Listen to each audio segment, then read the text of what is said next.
do we actually deal with the debt?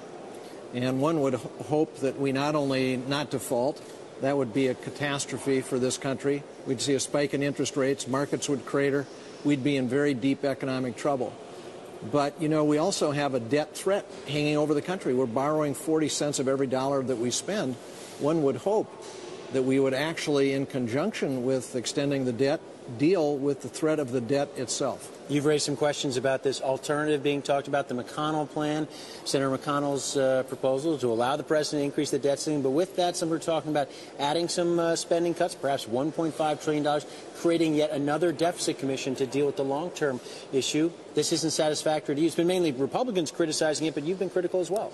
I have, because I think especially the McConnell plan as he initially put it out is just an abdication of responsibility. You'll recall his initial plan did absolutely nothing about the debt, just kicked the debt can down the road, extended the debt limit, and I just think that is so far away from what we need to do. We are better than that. We're better than that as a country. We're better than that as a Congress, and we ought to show it.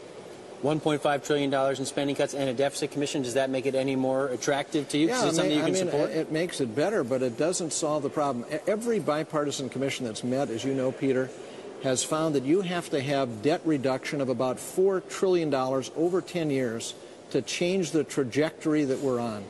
And we have got to change the trajectory that we're on because we're headed for a debt of more than 200% of our gross domestic product. So that's unacceptable. It's unworkable. It can't be allowed to happen. Why not start now? Let's adopt a package that's comprehensive, that does reform the entitlements, reforms the tax system, cuts spending, and makes us all proud. Republicans say they've got an idea. It's going to be on the House floor tomorrow. Cut, cap, and balance. Going to bring about, they say, a balanced budget amendment, that this is the solution. This is what Democrats should be supporting. Why isn't it reasonable to consider that alternative? It's almost laughable. It's almost laughable. Instead of solving the problem, they want another formula to solve it somewhere down the road.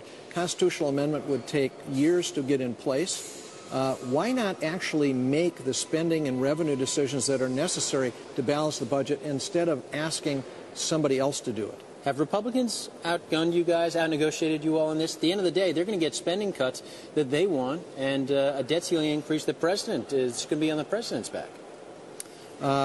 Look, I don't frankly care much who's out-negotiated who. What I do care about is the future of this country. And we all know, there's not a serious person here that doesn't know that what is being discussed is not going to solve the problem. We have an opportunity to do something really big and important for the country. The president has said he's ready. Where are the Republicans? All right, Senator Kent Conrad, chairman of the Budget Committee. Carol, the standoff continues here on Capitol Hill. The debt ceiling debate continues as well. Back to you. Peter Cook, thank you so much.